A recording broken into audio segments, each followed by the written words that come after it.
I've never really told anybody about this, but when we came out of the plane and we landed and you're going through the custom check-in, and the gentleman that was checking my passport and all of that, he said to me in Armenian, he said, "When's the last time you were here?" Yeah. And I was alone, like my wife was somewhere else with my son, and I was alone. And I stared at him and I was sort of like kind of shaking. And I said, and I was trying to find the words. And he said, "You've never been here before?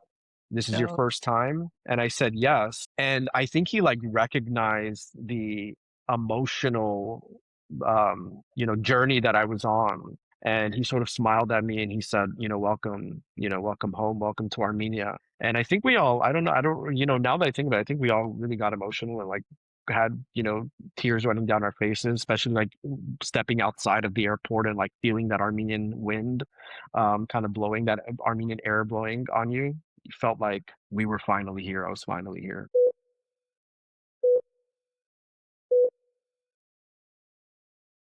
hi everyone, and welcome to the Beyond Borders Diaspora podcast. And I'm Sedar Zumanyan, your host. Our guest today represents the power of diaspora storytelling. Born in Jordan, raised in Los Angeles, surrounded by film. In 2015, he co-founded the Armenian Film Society with his wife, transforming it into a global platform that brings Armenian stories to the world and connects diaspora communities through cinema. I'm so happy to welcome Armen Karaoglanyan today.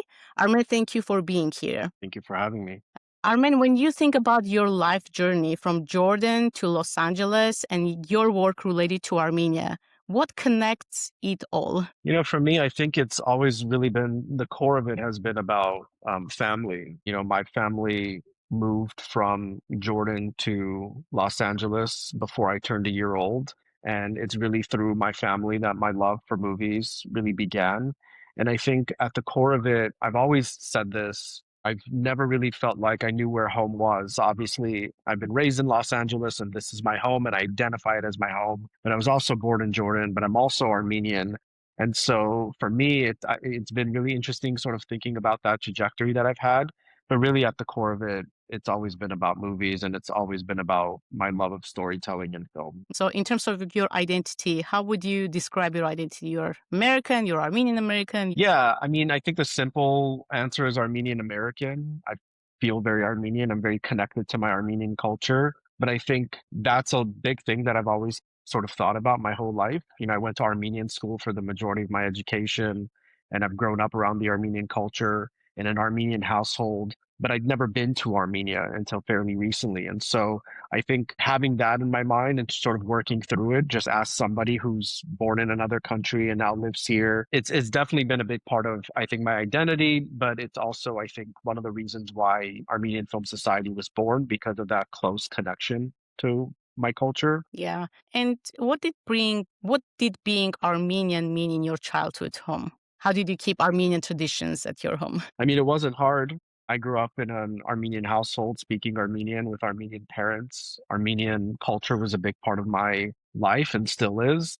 As I said, I went to Armenian school for elementary and middle school. I grew up around Armenians. I grew up obviously with traditions and the culture, food and music. I grew up listening to, Armenian broadcast TV, on Saturdays and Sundays. I grew up with Armenian music constantly playing in my house. So being Armenian was obviously a big part of my identity and obviously my first language.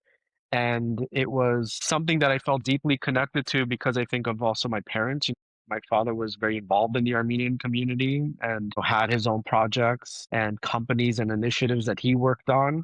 And I think as someone sort of growing up and seeing that must have made some kind of impression. I mean, it's hard not to make those connections now. But growing up, I felt very Armenian. It was Mm, something that was very much a part of my life and was something that I was deeply proud of for as long as I can remember. But I grew up immersed in it. And I think it's hard not to. I think a lot of folks who are Armenian in LA probably felt the same way. yeah, I think just living in LA, one of the largest communities, I would say, diasporic Armenian communities in the world. I heard the number 1 million Armenians live in LA. I don't know if it's still true or if we have more people. But it's not, Yeah, and I think not hard to stay Armenian when there are Armenian schools, Armenian community, yeah. Armenian restaurants.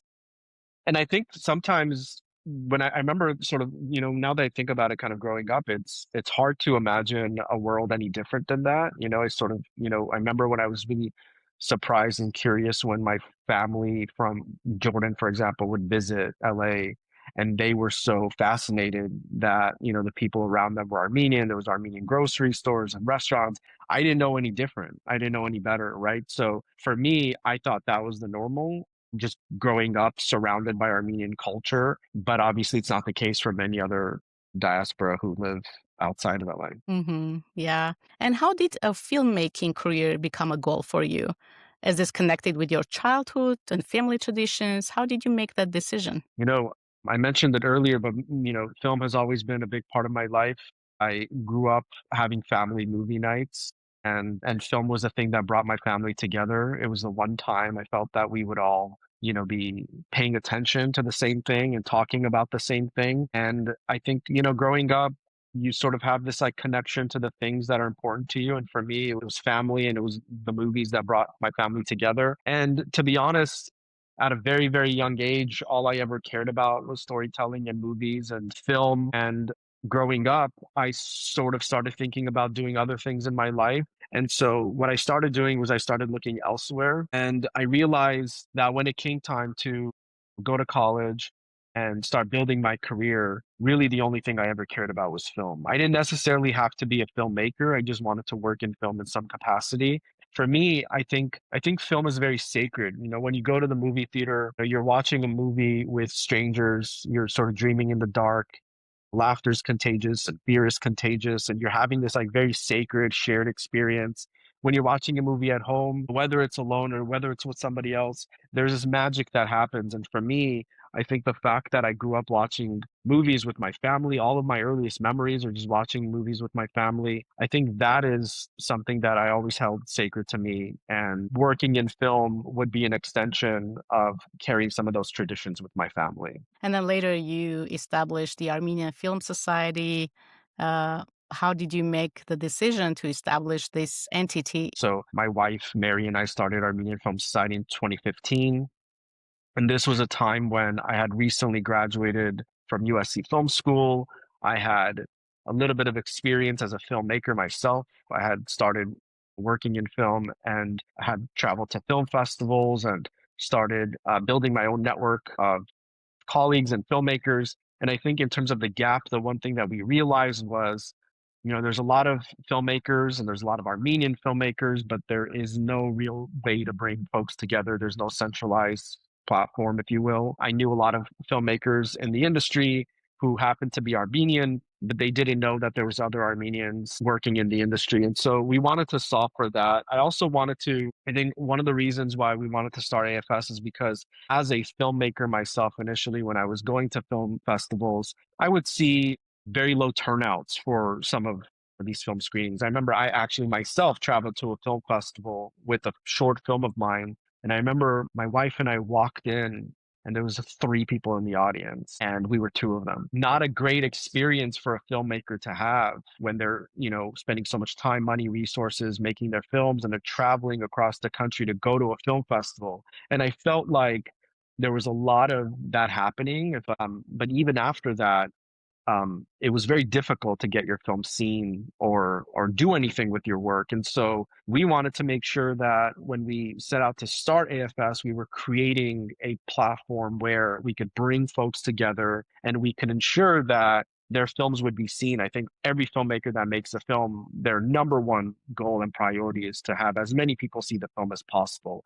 And so we wanted to solve for those things, and we wanted to platform their films, share their stories with a much global audience. That's another thing too, is that, I don't think any filmmaker who makes a film, if you're Armenian, you're not making a film for just the Armenian people. You want your film to be seen by anyone. And so we wanted to create a space where those films could be shared with a much more global audience. But it was also, I think, just a long-term vision of what we kind of set out to do with AFS. We had a lot of ambitions and plans and goals, and it existed even beyond the framework that I've just talked about here. So for us, it was kind of having that vision and then building it out together.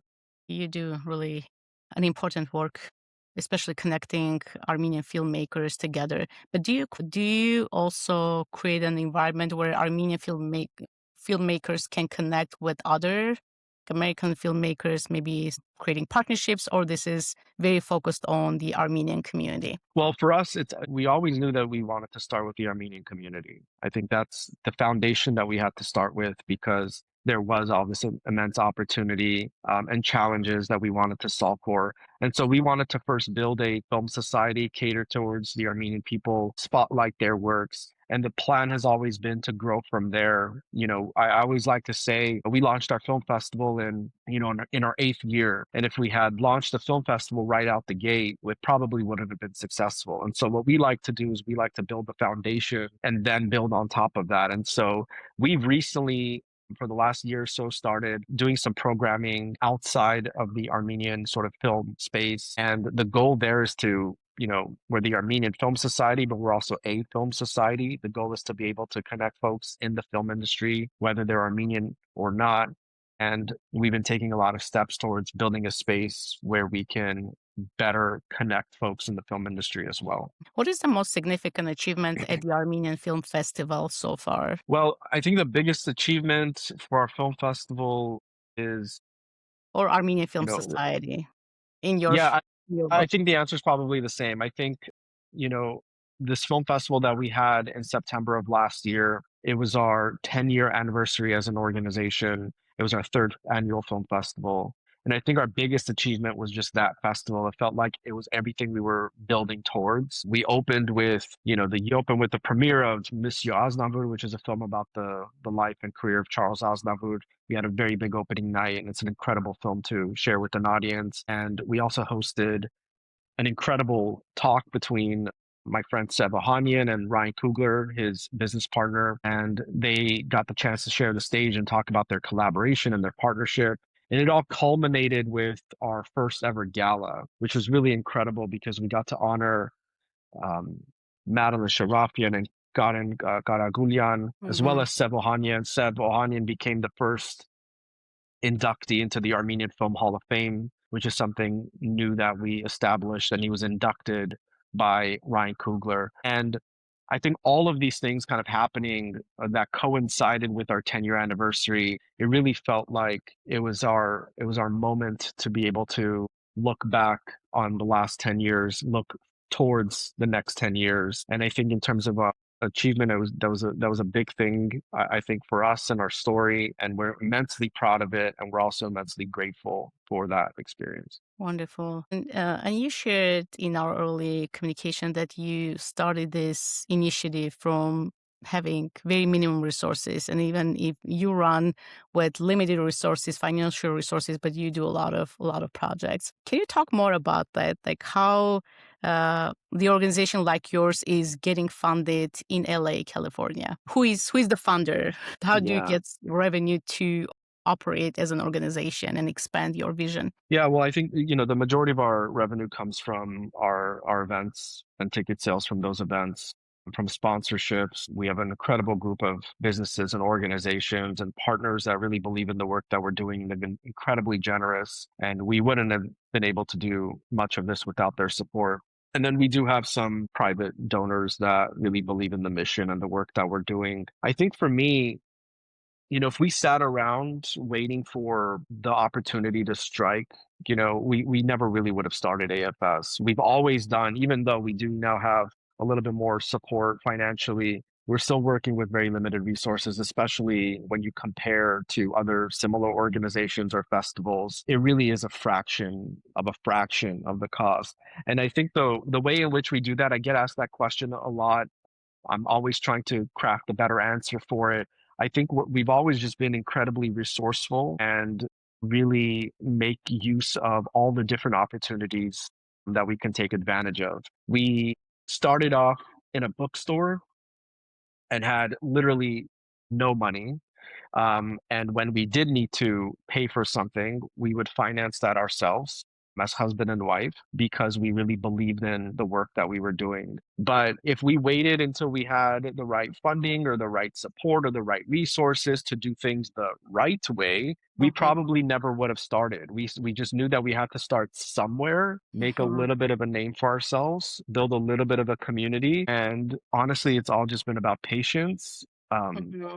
We had dreams of building a film festival over 10 years ago, but we knew that it would take a little bit of time to get to that place. And so we just get really creative, honestly, with all of that. But we do have a little bit more support now, and it's been incredibly great to see. And we have a little bit of support through the city as well. And they've been very generous partners as well. So I think it's just kind of being creative and looking for those opportunities where you might not really expect them. Nice. Yeah, that's great. Let's shift our conversation to another topic. So you shared that it took about 35 years for you to make your first visit to Armenia. Mhm. I would like to learn more about that. Just start from the moment when you landed in Armenia. So what was your experience, your feelings? Yeah, tell every single moment. Uh, yeah, I mean, maybe I should give a little bit of context of why Mm-hmm, it took so long. mm-hmm, I always I always dreamed of going to Armenia with my family. It was always sort of expected that I would probably go sometime during my high school. I went to, as I said, an Armenian school, and senior trips were common to Armenia, and that would usually be sometimes the first time some of these students got to visit Armenia. And I ended up going to Glendale High School and leaving Armenian school, and so it didn't work out then. My family sort of wanted to do a trip together, and for whatever reason those trips kind of get got pushed back further and further. And I think just because that's the way in which I envisioned trip to Armenia, I always told myself, well, I don't want to go to Armenia on my own. I want to go with my parents. I want to go with my family.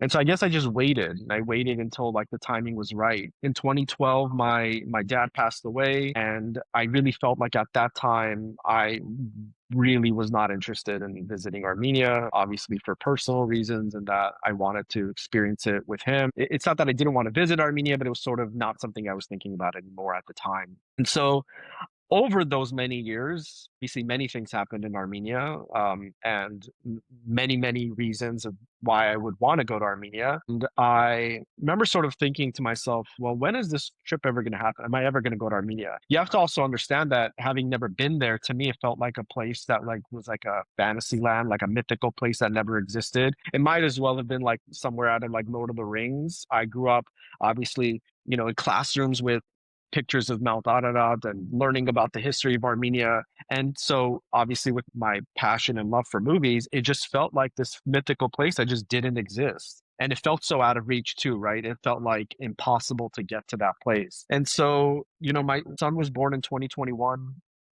And really, it kind of became a no-brainer for us. We said, well, we should baptize him in Armenia. And it almost instantly became, like the wheels were in motion. And all of my family came along, and it suddenly became closer to that sort of vision that I had of what going to Armenia would be like, this shared experience with, obviously my dad wasn't with us, but my mom was, and my sister, and her husband, and their daughter, and even my wife's family, her mom and her brother. And so it became something that finally felt that it was going to happen. But on the flight there, we were maybe 15, 20 people, and we had family coming in from different parts of the world too. But to be completely honest, leading up to the trip to Armenia, I think I was sort of like, it's not that I wasn't excited. I just couldn't really believe that it was happening. And so I don't think I was thinking too much about how I would feel in that moment. And I don't think it was until we boarded the flight to Armenia, and as soon as we sat in that plane, and everybody in that plane was Armenian, and we were, you're flying at nighttime, and you're sort of like landing when it's dark outside. It was a really emotional experience. I remember when we landed, I felt like I really wanted to cry. It was a very emotional experience, especially with our son there, and all that. I've never really told anybody about this. When we came out of the plane and we landed, and you're going through the custom check-in, and the gentleman that was checking my passport and all of that, he said to me in Armenian, he said, "When's the last time you were here?" No. And I was alone, like my wife was somewhere else with my son, and I was alone. And I stared at him, and I was sort of like kind of shaking, and I said, I've, and I was trying to find the words. And he said, "You've never been here before?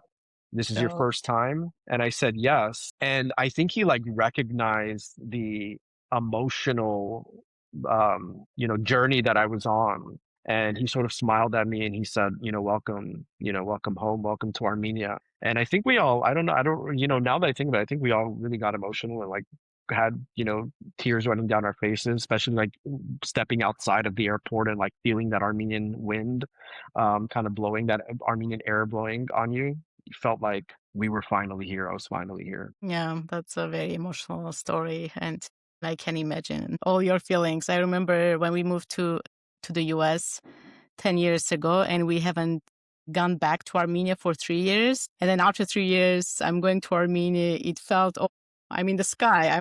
I haven't landed. It took me probably a week or two so that I feel I landed in Armenia.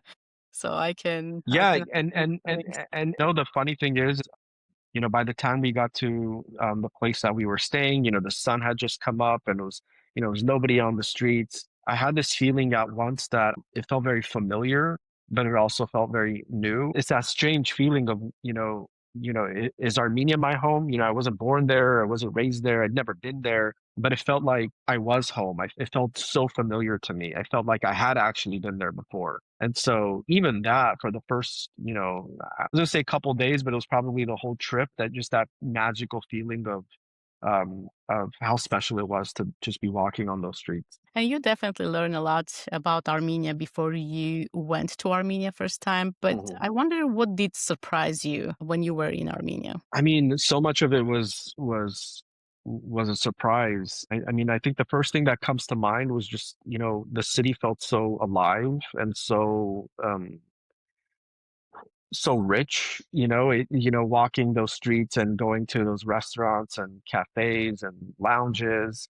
There was just so much life there. It's like people were so, excited and welcoming. And um, it was also like so incredibly kid friendly. I remember like our son was very young, obviously. He was a year and a half. And, we had a very particular and strict like sleep schedule for him to make sure, and so I remember just we were just out with him at 2 a.m. and he was loving it. LA is the complete opposite of that sometimes. It doesn't really feel kid friendly. I wouldn't really necessarily want my son like running on the streets, of LA. But there, it felt so safe.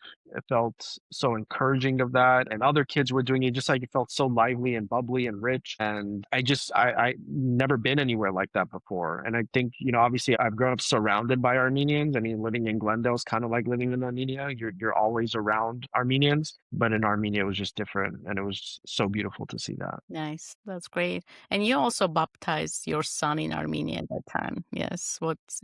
What did it mean for you and how that impacted your identity? I mean, that's probably the most like significant event of my, life, outside of, a handful of other really personal ones. It felt like a goal and a dream of ours that we were never really sure if it would come to light, especially in that way where all of our family was around us. And so to be there, to be in those churches, to be able to then celebrate his christening. It was magical. My son got baptized alongside my niece, my sister's daughter, and it was just like this really beautiful and an amazing experience. I don't want to say it's like a once in a lifetime experience. I hope I'll have experiences like that in the future, but it definitely was something that just felt incredibly, incredibly special. It felt so poignant for us. That's definitely an important event. So we talked about a lot your work in LA, your connection with LA community, your visit to Armenia. Through this podcast, I'm trying to show how we can actually connect the Armenian diasporic communities to Armenia and what we can do for each other. It's not just one side of things. It's a mutual relationship where each part can benefit. And definitely you do storytelling through films, festivals, all of that. How is that important for the Armenian diasporic community survival or growth? Can it unite us? And how? I mean, I talked about this earlier a little bit, but film was the thing that united my family and brought us closer together, right? We had this like shared experience. We would all come together and talk about these movies and talk about how each of us responded to it. I think that's what film does. That's the power of film. Film has the power to unite us in a way that no other art form can.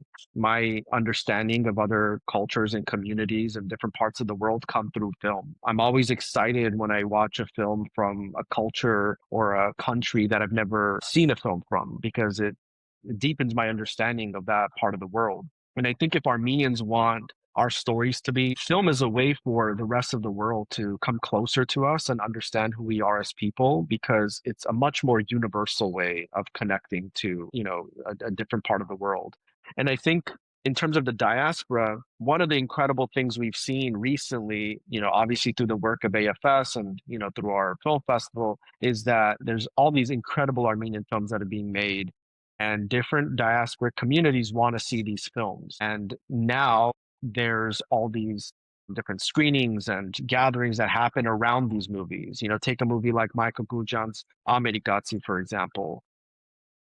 It's a great All one. these different, yeah, all these different communities, Armenian communities in different parts of the world got to watch that film. And that's just one example. There's obviously many more films other than that. But that's incredible because film is a tool that's bringing everybody together. It's starting conversations. It's allowing non-Armenians to learn a little bit more about us as a community. And so I think film has that ability that I think very few things in the world have. And I think for us as a diaspora, we need to stay connected and need to stay aligned. Film is the best way to do that. And so I think our role has been to be able to bring people together through film and culture. Can we challenge Armenians through the films? I mean, we have a lot of strengths, but I mean, each nation has all their weaknesses as well. We do have our own weaknesses. Can we use films to challenge our weaknesses and give a path how we can overcome? I mean, I think we're at a very interesting time when it comes to Armenian film. I think we are really starting to set that foundation and build that identity of who we are. Armenia really hasn't had much of a film culture. Obviously, some of the films that, you and I might really love and cherish are the films that were made, in the 70s and the 80s and, even before then. And I think recently in the last, 20, 30 years, or certainly after Armenia's independence, I think we've been trying to find our place when it comes to film culture. And it's only been recently that I think we've been starting to see these like major players come about, these films and these filmmakers, and kind of putting Armenia on the map, if you will. So I think first and foremost, we need to continue building that culture and start building Armenia as a viable place where films can continue to get made, and then be able to build up upon that so that Armenia can really have that sort of film culture. We've seen this incredible like Romanian new wave that's happened. Obviously, the Greeks have done it and they've really broken beyond, their communities and have had major international recognition and influence. Armenia is at the infancy of that. We're taking sort of the baby steps. But I think first and foremost, that's what we need to do to be able to build upon that. Kind of going back to my point, I'm a strong believer in just kind of laying the foundation and then building upon that success. And I think what you're saying is right. There are ways to do that.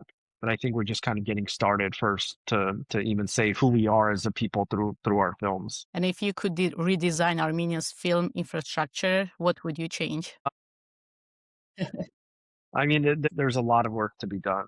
I think what Armenia is great about is we have an abundance of locations and, natural resources that we can offer the world in terms of like where our stories can be set and where we can film. But there's a lot that needs to be done in order to kind of put the infrastructure together to make sure that more Armenians are going to Armenia to make films, non-Armenians are coming to Armenia to make films, and also Armenians in Armenia, who are arguably the most important group, have the access to those resources to be able to continue making films. So I think for me, it's just making sure, again, this is like a boring response, maybe, but I think it's kind of like looking, kind of pulling back a little bit and saying, all right, well, what is that kind of foundational aspect that we can lay out? Like, what are the pillars that we need to sort of like build upon to be able to create a sustainable film community in Armenia? So there's a lot of changes I would make, but it would need to be holistic, take a step back a little bit and figure out where we are and how we can build from there. But for me, it's just about having the right access to technology. So that's everything from like camera to other forms of technology, but also having the right sound stages and, crew and the education that comes with that. So, we need to build upon that to be able to get to a place where we can really compete globally. Definitely. And my last question, what is the one Armenian film that every diaspora Armenian must watch? Yeah, that's a great question. There's many films, obviously, that come to mind. I think the film that I always point to is Sergei Parajanov's The Color of Pomegranates. Sergei Parajanov was an Armenian filmmaker who worked in other countries, including Georgia, and he came to Armenia to make The Color of Pomegranates. It's almost a sort of non-narrative experimental film that doesn't really use dialogue in the conventional sense. It's a film that's been talked about a lot recently because Martin Scorsese and the Film Foundation helped restore the film. The film has had a lot of premieres and screenings, some of which AFS was a part of. And so now people are starting to really see and talk about that film in a way that they weren't 20 years ago. And so people have probably seen this film. And so I might not be saying anything new to these people, but I do think I still need to point to that because it's important to not just know, but also remember that we do have an Armenian film that's in the canon of the top 100, top 250 greatest films ever made. It's a film that, everybody from, Martin Scorsese to Federico Fellini has revered. And I think that's important for us to constantly remind ourselves is that there's an Armenian film that is amongst the most respected in the world, and that we should continue striving to be able to continue telling stories that have a global reach. And I think that's also just a one film that if you haven't seen it, it's not for everybody. It's certainly for me. It's a unique one. Armen, thank you for such a powerful and meaningful conversation. And let's dream that Armenians and non-Armenians will go to Armenia and make films Yes. together. And today's conversation reminds us that cinema is more than entertainment. It is memory, identity, and bridge building across borders. You have been listening to Beyond Borders Diaspora, where we unpack one Armenian story at a time, and there are many more to come. Visit our website at beyondbordersdiaspora.com for more information. Also, don't forget to subscribe to our channels on YouTube, Spotify, and Apple Podcasts. Until next time.